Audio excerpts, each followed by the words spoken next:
आज हम क्वेश्चन के कानून पर सुप्रीम कोर्ट जजमेंट्स पढ़ रहे थे तो मार्च 2026 में आए हुए दो जजमेंट्स मिले। दोनों जजमेंट्स क्वेश्चन पर विपरीत बात कहते हैं। एक कहता है कि चाहे आरोपी के पास डिफेंस भी मौजूद हो तो भी मजिस्ट्रेट के इन्वेस्टिगेशन ऑर्डर को क्वेश्चन नहीं करवाया जा सकता। इसके अनुसार इन्वेस्टिगेशन कंप्लीट होना आवश्यक है। इसी मार्च का एक दूसरा जजमेंट भी है जिसके अनुसार यदि डिफेंस ठोस और सालिम है तथा प्रोसिक्यूशन के आरोपों को उड़ा देने के लायक है तो क्वेश्चन कर दी जानी चाहिए। जजमेंट्स देने वाली दोनों बेंचेस भी लगभग समान हैं। दोनों जजमेंट्स को पढ़ने के बाद मार्च 2026 के आखिर तक आम जनता को पता नहीं है कि भारत में क्वेश्चन को लेकर अंतिम कानून क्या है। कानून के विद्यार्थियों की भी यही एक समस्या है। हम आज इसी पर चर्चा करने वाले हैं। पहला केस है एक्कामा सैम जैकब का, जिसे जस्टिस विक्रमनाथ और जस्टिस संदीप मेहता की बेंच ने 13 अप्रैल 2026 को डिसाइड किया है। यह केस बेंगलुरु की डोडागुब्बी गांव की एक भूमि से जुड़ा हुआ है जहां कंप्लेनेंट्स ने आरोप लगाया था कि आरोपियों ने जाली दस्तावेजों और फर्जी सेल डीड बनाकर उनकी जमीन हड़पने की कोशिश की है। इस मामले में कुल 3 कंप्लेंट्स दाखिल की गई थी जिस पर मजिस्ट्रेट ने 156(3) के तहत एफआईआर दर्ज करने और इन्वेस्टिगेशन करने के आदेश दे दिए थे। इसके बाद कर्नाटक हाई कोर्ट ने 28 सितंबर 2016 को अपने एक कॉमन ऑर्डर में इन तीनों कंप्लेंट्स को यह कहते हुए क्वैश कर दिया कि यह मामला सिविल नेचर का है और कंप्लेनेंट्स ने इसको परस्यू करने में काफी देरी भी कर दी है। इस आदेश को, जो हाई कोर्ट का था, इस आदेश को सुप्रीम कोर्ट में एक अपील के द्वारा चुनौती दी गई जिसका फैसला अब 13 अप्रैल 2026 को आया है और इसे ही हम आज के केस में डिस्कस कर रहे हैं। इस एक्कामा सैम जैकब वाले जजमेंट का मूल कानूनी सिद्धांत एक न्यायिक संयम की बात करता है जो हायर कोर्ट्स को अपनी शक्तियों के प्रयोग के समय बरतना जरूरी होता है। सुप्रीम कोर्ट ने कहा कि जब मजिस्ट्रेट ने किसी शिकायत पर कॉग्निजेंस लेने के बाद केवल जांच करने के आदेश ही दिए हों तो जांच के दौरान एविडेंस का विश्लेषण नहीं किया जा सकता। यह इन्वेस्टिगेशन की स्टेज एविडेंस को ढूंढने और इकट्ठा करने की स्टेज होती है। कोर्ट ने यह भी कहा कि क्वेश्चन की कार्यवाही के दौरान केवल कंप्लेनेंट द्वारा दी गई शिकायत, सामग्री, आरोपों और डॉक्यूमेंट्स को ही देखा जाना चाहिए। इस सामग्री के आधार पर ही यह भी ढूंढा जाना चाहिए कि इससे लगाए गए आरोप की पुष्टि होती है या नहीं होती है। इस शुरुआती स्तर पर आरोपी के द्वारा पेश की गई डिफेंस पर विचार करना संभव नहीं होता। इसका कारण यह है कि जब इन्वेस्टिगेशन कर रहे हैं तो यह केवल एविडेंस को ढूंढने और इकट्ठा करने की स्टेज है। एविडेंस के मूल्यांकन की स्टेज यह नहीं है। एविडेंस के मूल्यांकन के लिए मिनी ट्रायल शुरू कर देना कानूनन गलत है। एविडेंस के मूल्यांकन या एप्रिसिएशन की स्टेज इसके बाद ट्रायल के दौरान आएगी। अब हम दूसरे case Sajal Bose versus state of West Bengal की बात करते हैं जिसे जस्टिस विक्रमनाथ और जस्टिस संदीप मेहता और जस्टिस एन.वी. अंजारा की बेंच ने 6 अप्रैल 2026 को डिसाइड किया है। इस मामले की शुरुआत कोलकाता के सर्वे पार्क पुलिस स्टेशन में दर्ज एक एफआईआर से हुई जिसमें सजल बोस, उनकी पत्नी नवीना बोस और उनके ससुर पर गंभीर आरोप लगाए गए कि उन्होंने शिकायतकर्ता के घर में घुसकर मारपीट की, उसको अपमानित किया, उसकी गरिमा को ठेस पहुंचाई। पुलिस ने जांच के बाद आईपीसी की अलग अलग धाराओं में चार्जशीट दाखिल कर दी।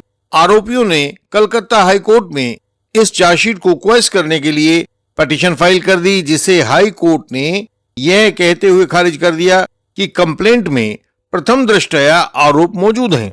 इसके बाद मामला सुप्रीम कोर्ट पहुंचा।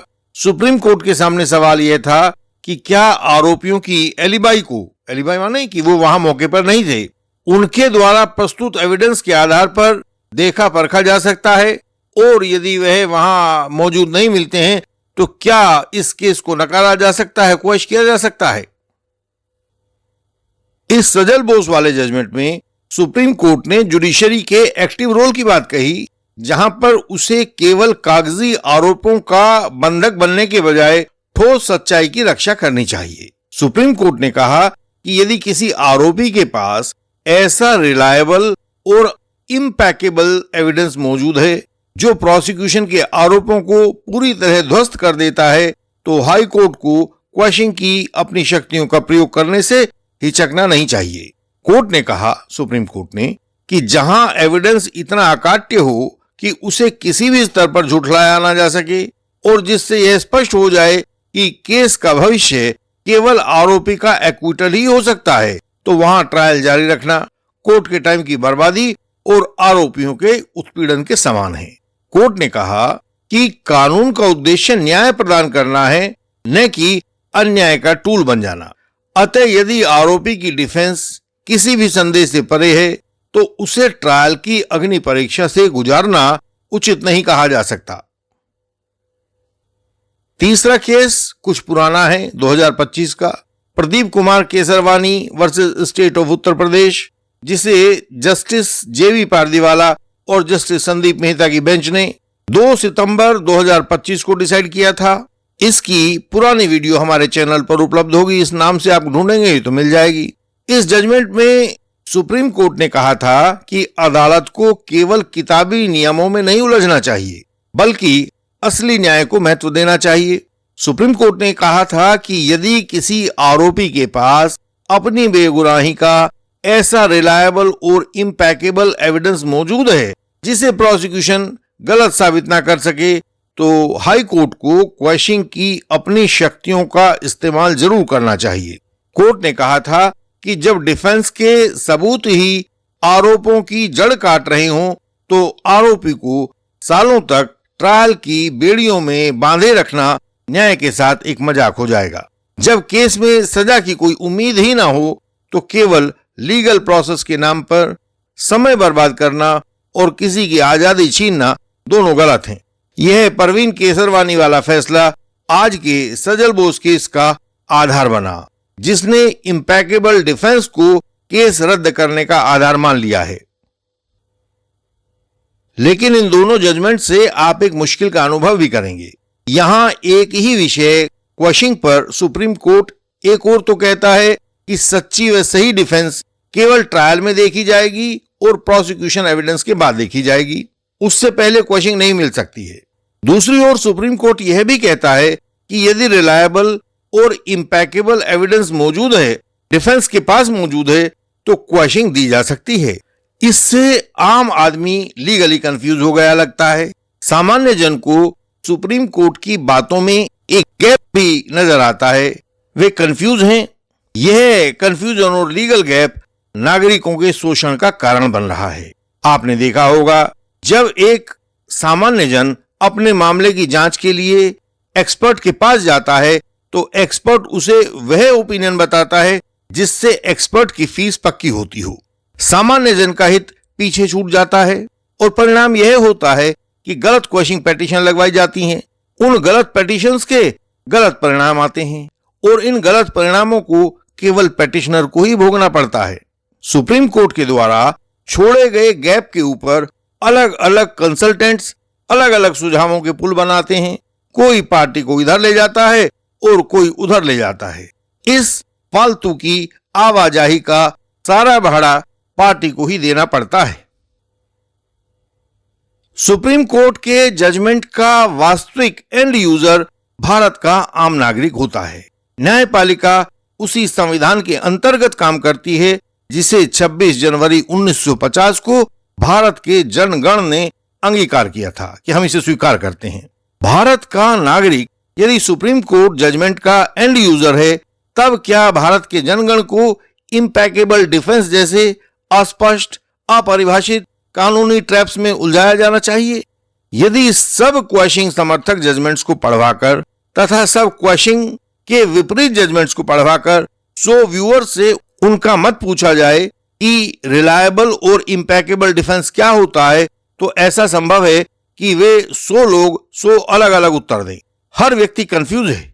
यहां यह सवाल पैदा होता है कि इन सब जजमेंट्स को 75 सालों तक पढ़कर भी भारत के आम नागरिक को यदि क्वेश्चन जैसे मूलभूत पॉइंट के ऊपर कानून का अंतिम सत्य पता नहीं लगा है, तो फिर बाकी की न्याय व्यवस्था के बारे में आम आदमी क्या समझा और क्या जाना होगा, इस बात पर दोबारा विचार किया जाना जरूरी है। न्याय की सार्थकता इस बात में नहीं है कि अदालत ने कितनी पेचदार बात अपने जजमेंट में लिखी है, बल्कि इस बात में है कि उस व्याख्या ने एंड यूजर के जीवन से अनिश्चितता को कितना कम किया है, कंफ्यूजन को कितना घटाया है। भारत का जनगण जो इस संविधान का वास्तविक स्वामी है, वह सुप्रीम कोर्ट से केवल जजमेंट्स का पहाड़ नहीं मांगता है कि बहुत सारे जजमेंट्स का पहाड़ लगा दिया जाए, बल्कि कानूनी स्थिरता का अधिकार मांगता है। जब तक इम्पैकेबल डिफेंस के मानकों को एक स्पष्ट गाइडलाइन के रूप में परिभाषित नहीं किया जाता, तब तक बेगुनाह नागरिक इसी लीगल उहापोह की बलि चढ़ता रहेगा। संविधान के संरक्षक के रूप में कोर्ट का यह दायित्व है कि वह न्याय को पहेलियों से मुक्त करे, ताकि भारत के नागरिक को यह स्पष्ट पता हो कि वह कानून की चौखट पर कहां खड़ा हुआ है। वास्तविक न्याय वही है जो सरल हो, सुसंगत हो और जो अंतिम व्यक्ति के आत्मसम्मान की रक्षा कर सके। इंडियन लीगल सिस्टम वहां खड़ा होता है जहां अदालतों में मुकदमे किस्मत से नहीं कौशल से तय होते हैं। यहाँ क्रॉस एग्जामिनेशन केवल सवाल नहीं होते, सत्य तक पहुंचने की एक प्रक्रिया के हिस्से होते हैं। यहाँ इंटेंसिव लीगल कंसल्टेशन महज एक सलाह नहीं होती, बल्कि पूरे केस की दिशा तय करने वाला पहला निर्णायक कदम होता है। इंडियन लीगल हमें धारा 15 पर जोर देना चाहिए। लेकिन सर, रिवीजन पेपर्स में ये बिंदु देखें। ठीक है, हम इसे संशोधित करेंगे और दाखिल करेंगे। इंडियन लीगल सिस्टम में ड्राफ्टिंग पन्नों का बोझ नहीं होती, बल्कि सटीक शब्दों में बुनी गई कानून और रणनीति का जाल होती है। और फाइनल आर्गुमेंट्स अदालतों की नब्ज पर रखे हुए जजमेंट से गाइडेड संतुलित हाथ होते हैं। The foundational principle of our justice system, Your Honor, is the presumption of innocence. Court में जीत शोर मचाने से नहीं मिलती, सही संतुलित रिकॉर्ड उसकी टाइमिंग और उसके प्रेजेंटेशन से मिलती है। इंडियन लीगल सिस्टम से जुड़िए और अनुभव कीजिए कि कैसे सही क्रॉस, गहरी कंसल्टेशन, बेहतरीन ड्राफ्टिंग और पुख्ता कोर्ट क्राफ्ट मुकदमे को भ्रम से निकालकर निर्णायक स्पष्टता तक ले आते हैं। यही मंजिलों पर छाई धुंध को हटाकर साफ और स्पष्ट मंजिल दिखाई पड़ती है।